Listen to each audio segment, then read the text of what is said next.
Hello दोस्तों, तो जैसा कि पिछले एपिसोड में हमने देखा कि ज़ामियन और उसके दोस्तों पर फियर्स बीस्ट के टाइड ने हमला कर दिया था, जो कि काफी जरा खतरनाक थे। लेकिन ज़ामियन यहाँ पर समझदारी का मुजाहरा करते हुए खुद के और अपने दोस्तों को उस बीस्ट टाइड से बचाकर निकाल लेता है। जिसके बाद ज़ामियन ने हुनियो के ग्रुप को फॉलो करना शुरू कर दिया था, क्योंकि उन्हें एंशिएंट बुद्धि ट्री की लोकेशन के बारे में मालूम है, जिसकी तरफ वो लोग एक टनल से बढ़ रहे थे। मगर ज़ामियन और उसके दोस्त जैसे ही इस टनल में इंटर करते, हुनियो ने फौरन से पीछे की तरफ उस टनल को कोलैप्स करवाना शुरू कर दिया। यह एक तरफ से टनल कोलैप्स कर चुकी थी और पीछे की तरफ से फियर्स बीस्ट भी ज़ामियन और उसके दोस्तों पर हमला करने के लिए पहुंच गए थे। मगर तभी अचानक ज़ामियन की स्टोरी रिंग से गोल्डन एनर्जी निकली, जो कि उन सारे के सारे बीस्ट को जान से मार डालती है। इसी वजह से ज़ामियन सक्सेसफुली अपने दोस्तों के साथ मिलकर आखिरकार एंशिएंट बुद्धि ट्री के पास पहुंच गया था। मगर उसे देखने को मिलता है कि सामने की तरफ 3 बांशिंग लेवल के सोल पपेट्स थे, जिन्हें अकेले हराना तो नामुमकिन था। इसलिए ज़ामियन ने हुनियो और फेंगजियो के साथ एक अलायंस क्रिएट कर ली थी। अब आगे तो नेक्स्ट एपिसोड की शुरुआत यहाँ पर बिल्कुल उसी सीन से शुरू होती है, जहाँ सामने की तरफ 3 बांशिंग लेवल के सोल पपेट्स थे, जिनमें से एक बांशिंग लेवल के सोल पपेट से इन तीनों ग्रुप्स ने अलग अलग होकर टकराना था। ज़ामियन और उसके साथियों के हिस्से में गोल्डन कलर का बांशिंग लेवल सोल पपेट आ जाता है, जिसे देखते हुए ज़ामियन अपने दोस्तों से कह रहा था कि सब लोग जरा संभल कर, क्योंकि ये बांशिंग लेवल के सोल पपेट ऑलरेडी मर चुके हैं, इसलिए चोट लगने पर इन्हें तकलीफ नहीं होगी। जिसका मतलब यह है कि सोल पपेट से फाइट करना किसी जिंदा बांशिंग लेवल के मास्टर से भी फाइट करने से ज्यादा डिफिकल्ट होगा। ये सुनकर मिस सुनीर ज़ामियन को जवाब देते हुए कहती है कि अच्छा, फिक्र ना करो, हम ख्याल रखेंगे। जिसके बाद दूसरी तरफ हम देखते हैं कि हुनियो भी यहाँ पर ज़ामियन को इशारा करते हुए यही कह रहा था कि चलो आगे बढ़ना शुरू करो। ये सुनकर ज़ामियन बिल्कुल ऐसे ही करता है, वो धीरे धीरे सामने की तरफ जा रहा था, जिसे फॉलो करते हुए हुनियो और फेंगजियो भी बिल्कुल ऐसे ही करते हैं। यहाँ पर ये लोग जैसे ही उन सोल पपेट्स की रेंज में अचानक से वो तीनों एक्टिवेट हो गए, इसलिए ज़ामियन भी अपने साथियों से कहता है कि हमला करो। जो सुनकर ज़ामियन के दोस्त भी बिल्कुल ऐसे ही करते हुए फौरन से हमला करने के लिए सामने की तरफ बढ़ गए थे। मगर तभी अचानक हमें देखने को मिलता है कि उन तीनों सोल पपेट्स ने फौरन से यहाँ पर अपनी स्पेस डोमेन की पावर एक्टिवेट कर दी, जिन 3 अलग अलग स्पेस डोमेन के अंदर वो इन सब लोगों को ट्रैप कर लेते हैं। यहाँ पर एक तरह की स्पेस डोमेन किसी स्पेस की तरह दिखने वाली थी, जबकि दूसरी डोमेन पूरी तरीके से व्हाइट थी, वहाँ पर हम बस सिर्फ ब्लैक शैडोज को ही देख पा रहे थे। और तीसरी डोमेन हॉल ऑफ सोल के एंसेस्टर की एनर्जी की तरह बिल्कुल रेड कलर की थी। यह सब लोग ही घबराए हुए थे सिवाय हुनियो के, वो ये देखकर भी मुस्कुरा रहा था। दूसरी तरफ हम देखते हैं कि ज़ामियन को तो सब कुछ समझ आ जाता है। वो अपने दोस्तों से कहने लगा कि बांशिंग लेवल के मास्टर अपनी अपनी एक स्पेस क्रिएट कर सकते हैं, जिसे वो अपने लिए इस्तेमाल कर पाए। ये भी बिल्कुल वैसी एक स्पेस है, इसलिए अपना ख्याल रखना। और साथ ही साथ ज़ामियन अपने दोस्तों को बताता है कि इस बांशिंग लेवल के सोल पपेट में जरा सी भी लाइफ फोर्स नहीं है, ये सिर्फ अपने इंस्टिंक्ट्स का इस्तेमाल करते हुए हमसे फाइट करेगा, क्योंकि ये पहले ही मर चुका है, इसलिए हमें इससे लाइफ एंड डेथ बैटल करने की कोई जरूरत नहीं, बल्कि हमें फाइट के दौरान इस सोल पपेट की कमजोरी को ढूंढना होगा ताकि हम उसका अपने लिए इस्तेमाल कर सके। यह ज़ामियन जब ये सब कह रहा था, दूसरी तरफ हम देखते हैं कि उस बांशिंग लेवल के सोल पपेट ने फौरन से अपने हाथ में क्रिस्टल समन कर लिया था, जिसे देखकर ज़ामियन भी फौरन से अपनी फ्लेम का इस्तेमाल करते हुए एक बड़ा सा ड्रैगन क्रिएट कर लेता है। और उसी ड्रैगन का इस्तेमाल करते हुए ज़ामियन ने सोल पपेट पर हमला करने की कोशिश की, मगर हमें देखने को मिलता है कि उस बांशिंग लेवल के मास्टर ने तो अपने क्रिस्टल का इस्तेमाल करते हुए वहां पर एक फॉर्मेशन क्रिएट करके ज़ामियन के ड्रैगन को पूरी तरीके से एब्सॉर्ब कर लिया था, जो देखकर तो ज़ामियन भी शॉक हो जाता है। मगर इससे भी बड़ी शॉकिंग बात तो ये थी कि वो सोल पपेट अपने क्रिस्टल का इस्तेमाल करते हुए ज़ामियन के अटैक को रिवर्स करके उल्टा उसी पर चल देता है, जिससे टकराकर ज़ामियन के दोस्तों साइड पर हट गए थे। मगर दूसरी तरफ ज़ामियन अपने हाथों से उस ड्रैगन का मुंह तोड़ देता है। लेकिन पीछे की तरफ वो सोल पपेट भी काफी ज्यादा चालाक था, वो फौरन से आगे की तरफ बढ़ते हुए इसी मौके का फायदा उठाकर ज़ामियन पर हमला करना चाहता था। तभी अचानक उस पर कई सारे स्लैश अटैक चल दिए गए, जो कि ज़ामियन के दोस्तों ने चले थे, और उन्हीं अटैक के कारण ये सोल पपेट पीछे की तरफ दिखे लग गया।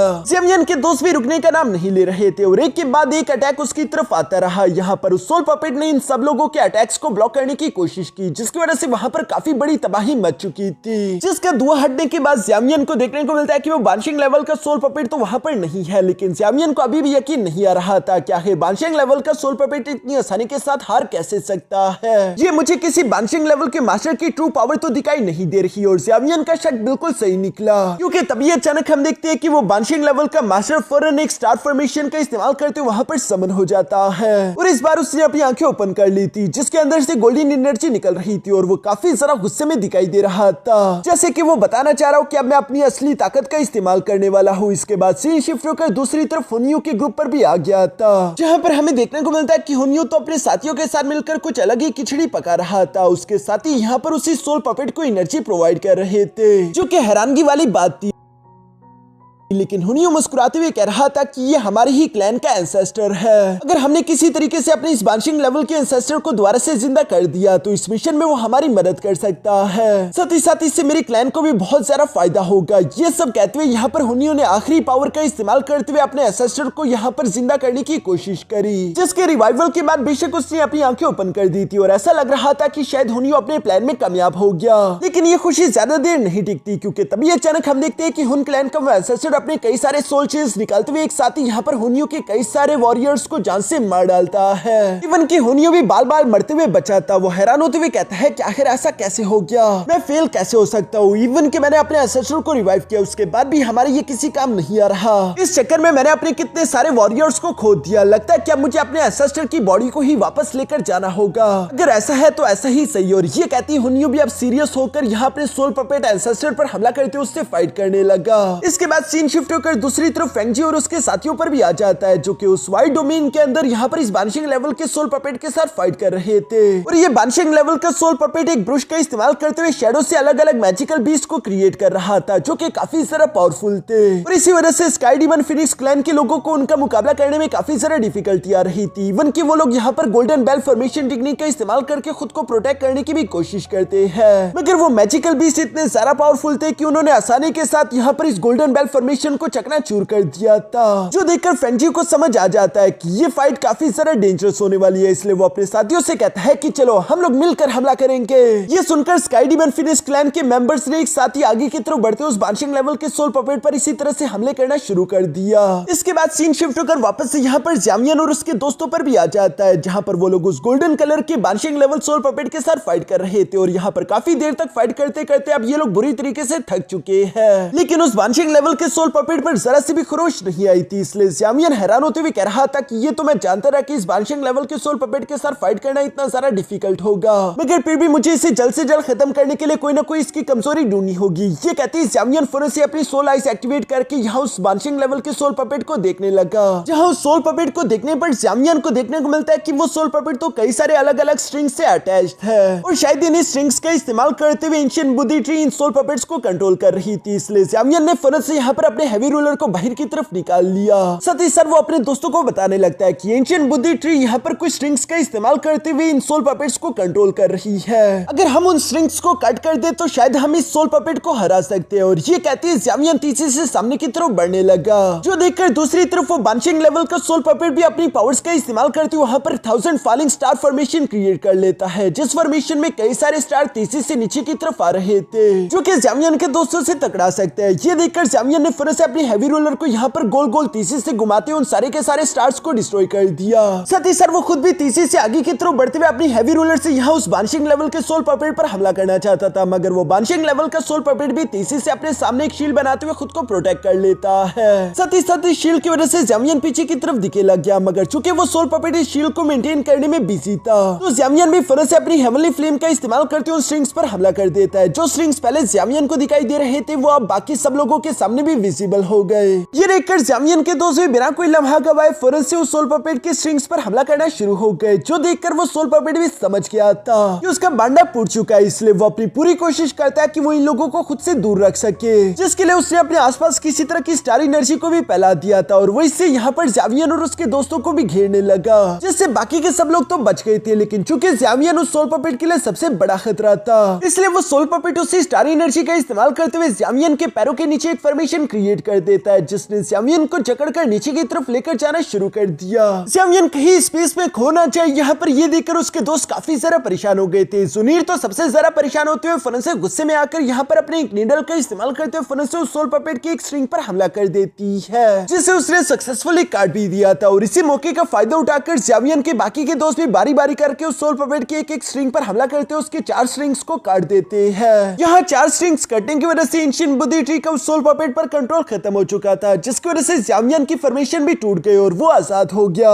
ज़ामियन भी जानता था कि ये उसके पास आखिरी मौका है, इसलिए वो फौरन से अपने हैवी रोलर को लेकर यहाँ तेजी से उस सोल पपेट पर हमला करने के लिए आगे की तरफ बढ़ने की कोशिश करता है, मगर उसे पता नहीं था कि एंशिएंट बुद्धि ट्री दोबारा से अपने स्ट्रिंग को रीअटैच भी कर सकती है। और इससे पहले कि ज़ामियन यहाँ उस सोल पपेट तक पहुंच भी पाता, तब तक एंशिएंट बुद्धि ट्री ने दोबारा से अपने स्ट्रिंग अटैच करके उस सोल पपेट का कंट्रोल हासिल कर लिया था, जिसकी वजह से वो एक साथ ही यहाँ पर काफी पावरफुल एनर्जी अनलीश करते हुए यहाँ यहाँ इन सब लोगों को खुद से दूर धकेल देता है। साथ ही साथ उसने गुस्से में आकर यहाँ पर अपनी फुल एनर्जी का इस्तेमाल करते हुए अपने पीछे एक बड़ा सा ब्लैक होल भी क्रिएट कर दिया था, जिसे देखकर ज़ावियन के दोस्तों काफी सारा परेशान हो गए थे, जिसकी सक्शन पावर काफी सारा खतरनाक थी। इसके अंदर ज़ावियन के ग्रुप के 1-2 मेंबर चले भी गए थे और बाकी के भी ज़ावियन के दोस्त उसके अंदर की तरफ खींचे जा रहे थे, जो देखकर ज़ावियन को कुछ न कुछ तो करना ही था। इसलिए वो फौरन से अपनी King Kong golden diamond glaze body technique को एक्टिवेट कर लेता है, जिसकी वजह से ज़ावियन का साइज बढ़कर 72 मीटर तक हो चुका था। ज़ावियन की साइज की वजह से ब्लैक होल का असर तो उस पर नहीं होने वाला था। इवन के ज़ावियन के दोस्त भी फौरन से उसके पीछे आते हुए यह सहारा ले लेते हैं, जो देखकर तो वो बानशिंग लेवल का सोल पपेट काफी सारा गुस्से में आ गया। वो यहाँ पर अपने ब्लैक होल को कन्वर्ट करते उसी को एक अटैक की तरफ बनाकर ज़ावियन और उसके दोस्तों पर हमला करने की कोशिश करने लगा। जिन अटैक्स को अपनी तरफ बढ़ते हुए देखकर ज़ावियन भी फौरन से अपने ancient dragon Phoenix scale armour को क्रिएट कर लेता है, जो कि साइज में काफी सारा बड़ा था और वो उन सारे के सारे अटैक्स को झेलने लगा। बेशक वो बानशिंग लेवल के अटैक्स भी काफी सारा पावरफुल थे, जिन्हें ब्लॉक करने में ज़ावियन को काफी सारा तकलीफ हो रही थी। ये देखकर ज़ुनीर भी परेशान होते हुए ज़ावियन से कहती है कि ज़ावियन तुम ठीक तो हो ना, लेकिन ज़ावियन कैसे तैसे उन सारे अटैक्स को झेल लेता है। इसके बाद हम देखते हैं कि ज़ावियन ने अपनी शील्ड को कंप्रेस करके छोटा कर दिया और वो तेजी के साथ मूव करते हुए फौरन अपनी शील्ड से यहाँ उस सोल पपेट को हिट कर देता है। जो स्ट्राइक हिट इतना ज्यादा पावरफुल था कि उसकी वजह से तो इस सोल पपेट का दिमाग घूम गया था और इससे पहले कि वो यहाँ खुद को संभाल पाता, उसी मौके का फायदा उठाकर ज़ावियन के दोस्त भी एक्शन लेते हुए फौरन से यहाँ सोल पपेट के सारे स्ट्रिंग्स एक साथ काट देते हैं। जिन स्ट्रिंग्स को सिर्फ काटना ही काफी नहीं था, क्योंकि हम देखते हैं कि एंशिएंट बुद्धि ट्री दोबारा से न्यू स्ट्रिंग के साथ उस सोल पपेट को कंट्रोल करना चाहती थी। ये देखकर ज़ावियन तेजी के साथ मूव करते फौरन से उस सोल पपेट के पास आ गया और साथ ही साथ वो अपने पावरफुल पंच को रेडी करने लगा, जिसके साथ ही वो अपने दोस्तों से कहता है कि पीछे हटो। यहाँ ज़ावियन का ये पंच काफी सारा पावरफुल दिखाई दे रहा था, जिसमें ज़ावियन काफी सारी एनर्जी एक साथ इकट्ठा करते हुए ऊंची आवाज में चिल्लाकर कहता है कि ये एक्सट्रीम कोलैप्स पंच। जो कहते हुए ज़ावियन ने जब इस टेरिफाइंग पंच का इस्तेमाल करते उस सोल पपेट पर हमला किया तो उसके ब्लास्ट की वजह से वहां पर एक बहुत बड़ा धमाका हो जाता है, जिस धमाके ने उस बानशिंग लेवल के सोल पपेट की वो स्पेस डायमेंशन को खत्म कर दिया था। ज़ावियन के दोस्तों पहले ही उस धमाके की रेंज से बाहर थे। इवन कि जब सामने की तरफ धमाके का धुआं हटा तो हमें देखने को मिलता है कि ज़ावियन भी बिल्कुल सही सलामत था और वो खुद की बॉडी की तरफ देखते हुए कह रहा था कि अच्छा हुआ कि मेरे पास एंशिएंट ड्रैगन फीनिक्स आर्मर था, जिसने मुझे प्रोटेक्ट कर लिया, वरना इस धमाके की वजह से मुझे भी काफी बैकलैश मिल सकता था। ये सब कहते हुए ज़ावियन उड़ता हुआ वापस से अपने दोस्तों के पास आ जाता है, जहां पर वो देख पा रहा था कि उसके दोस्त भी काफी ज्यादा थके हुए हैं। इसलिए वो फौरन अपने पास से रिकवरी पिल्स निकालते हुए अपने दोस्तों के हवाले करके कहता है कि अभी ये मैटर खत्म नहीं हुआ, इसलिए जल्दी से जल्दी अपनी स्ट्रेंथ को रिकवर कर लो, तब तक मैं तुम लोगों को यहाँ पर रुककर गार्ड करूंगा। जो सुनकर ज़ावियन के दोस्त वो रिकवरी पिल खाते हुए बिल्कुल ऐसे ही करने के लिए बैठ गए थे। दूसरी तरफ ज़ावियन यहाँ पर अपने दोस्तों को प्रोटेक्ट कर रहा था, जबकि हुन क्लैन और स्काई डीमन फीनिक्स क्लैन अभी तक भी अपने बानशिंग लेवल के सोल पपेट्स को हरा नहीं पाए थे। यहाँ पर हम देखते हैं कि ज़ुनीर सबसे पहले अपनी एनर्जी को रिकवर करके वापस से उड़ चुकी थी, जो कि धीरे से ज़ावियन के पास आते हुए कहती है कि ज़ावियन क्या हमें इनसे भी फाइट करनी होगी। ये सुनकर ज़ावियन जवाब देते हुए कहता है कि मैं बस इंतजार कर रहा हूँ कि ये लोग भी एक बार अपने स्पेस डोमेन से निकलकर बाहर आ जाए, उसके बाद हम लोग तय करेंगे कि आगे हमें क्या एक्शन लेना है। इसी तरह ये लोग यहाँ पर कुछ देर तक इंतजार करते रहे, जहाँ काफी देर तक इंतजार करने के बाद आखिरकार हम देखते हैं कि हुन क्लैन और स्काई डीमन फीनिक्स क्लैन ने भी अपने अपने बानशिंग लेवल के सोल पपेट्स को हरा दिया था, लेकिन ऐसा करते उन लोगों की तादाद काफी हद तक कम हो चुकी थी। साथ ही साथ इनमें से मौजूद हर एक वॉरियर काफी बुरी तरीके से थक चुका और इंजर्ड हो चुका था। मिस फैंकाइनीर तो स्पेस डोमेन से बाहर की तरफ आते हुए यहाँ पर ज़ावियन और उसके दोस्तों को पहले ही बाहर देखकर हैरान होते हुए कहती है कि आखिर ऐसा कैसे हो सकता है। ज़ावियन और उसके दोस्तों ने ऑलरेडी अपने बानशिंग लेवल के सोल पपेट को हरा दिया और वो लोग पूरी तरीके से रिकवर्ड भी है, जबकि उनकी तादाद भी ज्यादा कम नहीं हुई। यहाँ पर हुनियो भी बिल्कुल ऐसे ही सोच रहा था। दूसरी तरफ ज़ुनीर ज़ावियन से कहती है कि स्काई डीमन फीनिक्स क्लैन और हुन क्लैन को इस जंग में काफी ज्यादा नुकसान हो गया, अब उनकी तादाद काफी कम हो चुकी है, मुझे नहीं लगता कि वो हमें फाइट के लिए चैलेंज करने की हिम्मत करेंगे। जो बात बिल्कुल सही भी थी, इसलिए ज़ावियन यहाँ पर ज़ुनीर से कहता है कि अगर ये बात सही भी है तब भी हम लोगों के लिए अभी एक बहुत बड़ा खतरा बाकी है, क्योंकि जब हम लोगों ने एंशिएंट बुद्धि ट्री के पास भी आने की कोशिश की तो 3 बानशिंग लेवल के सोल पपेट इसे गार्ड करते हुए हमारा इंतजार कर रहे थे। सोचो कि इससे आगे का सफर आखिर कितना ज्यादा खतरनाक होगा। इसलिए मुझे लगता है कि 6 स्टार डोजो लेवल से जितने भी लो लेवल के कल्टीवेटर्स हैं उन्हें बाहर रुककर हमारे वापस आने का इंतजार करना चाहिए, अंदर जाना उन लोगों के लिए और भी ज्यादा खतरनाक होगा। यहाँ पर ज़ावियन की ये सारी बातें सुनकर देखकर फ्लावर सेट की एक एल्डर यहाँ पर मिस यूनियन से कहती है कि पेविलियन यंग मास्टर। ज़्यामियन बिल्कुल ठीक कह रहा है, आप ज़्यामियन के साथ अंदर की तरफ जाइए, तब तक मैं बाहर रुककर अपने बाकी के डिसाइपल्स की हिफाजत करूंगी। जिस पर मिस यूनियन भी एग्री होते हुए यहाँ पर अपनी एल्डर से कहती है कि ठीक है, तुम लोग अपना ख्याल रखना। दूसरी तरफ मिस जुनीर भी बिल्कुल ऐसे ही करती है। वो अपनी गू क्लैन के ब्लैक आर्मी के सोल्जर्स से कहने लगी कि आप लोग भी हमारा बाहर रुककर इंतजार करें, मैं और ब्रदर किंग यांग ही सिर्फ ज़्यामियन के साथ अंदर की तरफ जाएंगे। जिस पर वो सोल्जर्स जवाब देते हुए कहते हैं कि ठीक है, जैसा आप कहे। क्वीन मेडुसा और पॉइजन गर्ल तो पहले ही ज़्यामियन के साथ चलने के लिए तैयार थी, जबकि नए मिले हुए दोस्तों में से भी कुछ लोग यहाँ पर ज़्यामियन और उसके ग्रुप के साथ चलते हैं।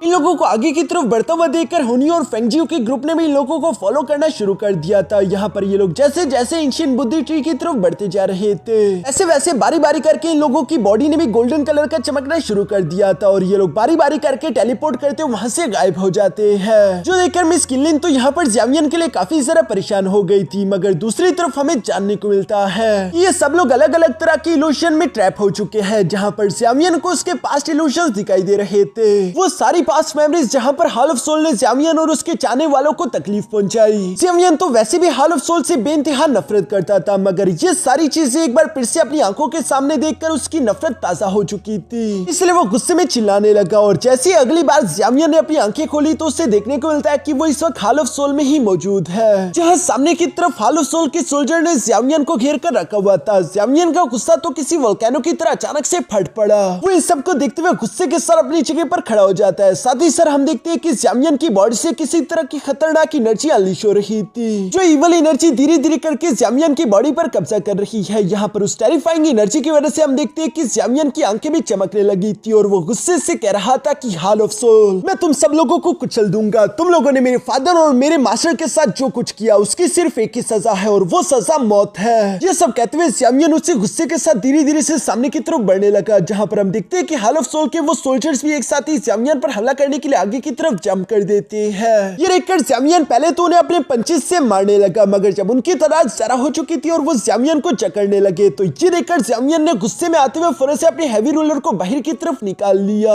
जो कि ज़्यामियन के आसपास तेजी के साथ घूमते हुए हॉल ऑफ सोल के सोल्जर्स को जान से मार रही थी। यहाँ ज़्यामियन इस वक्त इतने ज्यादा गुस्से में था कि उसका गुस्सा उससे बर्दाश्त नहीं हो रहा था। वो अपनी हैवी रोलर को तेजी से सामने की तरफ थ्रो कर देता है, जिस अटैक से भी कई सारे हॉल ऑफ सोल के वॉरियर्स मारे गए। इसके बाद वो अपने हैवी रोलर को पकड़ते हुए गुस्से से जोरों के साथ चिल्लाने लगा। ये करते हुए ज़्यामियन किसी टेरिफाइंग मॉन्स्टर की तरफ फौरन से सेंटर में जंप कर देता है, जहां पर हम देखते हैं कि ज़्यामियन जैसे जैसे अपने पैरों पर खड़ा हो रहा था, वही एंशिएंट बुद्धि ट्री के स्ट्रिंग्स भी ज़्यामियन की बॉडी के साथ अटैच हो रहे थे, जिन्होंने पहले उन बादशाह लेवल के सोल पपेट्स को कंट्रोल किया था। और ये देखकर ऐसा लग रहा है कि शायद ये एंशिएंट बुद्धि ट्री इसी तरह लोगों के गुस्से और दर्द तकलीफ का इस्तेमाल करते उन्हें अपना सोल पपेट बना लेती है। ज़्यामियन भी इस वक्त अपने गुस्से में पूरी तरीके से होशो हवास खो चुका था। उसे अपने दुश्मनों के सिवा कुछ भी दिखाई नहीं दे रहा था। वो बिना जरा सा भी होल्ड बैक करे यहाँ पर अपने हैवी रूलर का इस्तेमाल करते हुए बारी बारी करके हॉल ऑफ सोल के उन वॉरियर्स को मारने लगा। साथ ही साथ वो गुस्से में चिल्लाते हुए कह रहा था कि मरो मरो मरो मरो, आज के दिन तुम में से कोई भी यहाँ पर जिंदा नहीं बचेगा। मगर जैसे जैसे यहाँ पर ज़्यामियन उन हॉल ऑफ सोल के वॉरियर्स का सफाया कर रहा था, धीरे धीरे उसकी बॉडी पर मौजूद वो डार्क एनर्जी भी उतनी ज्यादा बढ़ती जा रही थी। वो दिखने में बेशक काफी ज्यादा टेरिफाइंग दिखाई दे रहा था, इवन कि उसकी हैवी रूलर जमीन पर रगड़ते हुए वहां एक लाइन क्रिएट कर रही थी। ज़्यामियन इस वक्त इतना ज्यादा खौफनाक हो चुका था कि हॉल ऑफ सोल के सोल्जर भी उसे देखकर घबराने लगे थे और वो ज़्यामियन से अपनी जान की भीख मांगने लगे। मगर ज़्यामियन का गुस्सा शांति नहीं हो रहा था। वो उसे गुस्से के साथ जवाब देते हुए कहता है कि कोई नहीं बचेगा, तुम सब मरोगे। और ये कहते हुए ज़्यामियन अभी उस सोल्जर को भी जान से मारने ही वाला था, मगर जैसे ही वो अपने हैवी रोलर को हवा में उठाते हैं, अचानक से उसके दिल में काफी ज्यादा जोरदार तकलीफ होने लगी, जो तकलीफ ज़्यामियन को उसके स्टोरी रिंग में मौजूद एंशिएंट बुद्धि सीड ने दी थी। और इसी वजह से हम देखते हैं कि ज़्यामियन थोड़ी देर में वापस से होश में आ जाता है। इस तकलीफ की वजह से एक तो ज़्यामियन होश में आ चुका था, साथ ही साथ हम देखते हैं कि उस एंशिएंट बुद्धि सीड ने बाहर की तरफ आते हुए यहाँ पर ज़्यामियन की बॉडी के साथ सारे के सारे अटैच स्ट्रिंग्स को भी काट दिया, जिसकी वजह से ज़्यामियन आजाद हो जाता है। ज़्यामियन यहाँ पर होश में आने के बाद एंशिएंट बुद्धि सीड की तरफ देखने लगा और साथ ही साथ अपने आसपास के नजारे को देखते हुए ज़्यामियन थोड़ा सा निराश हो गया था।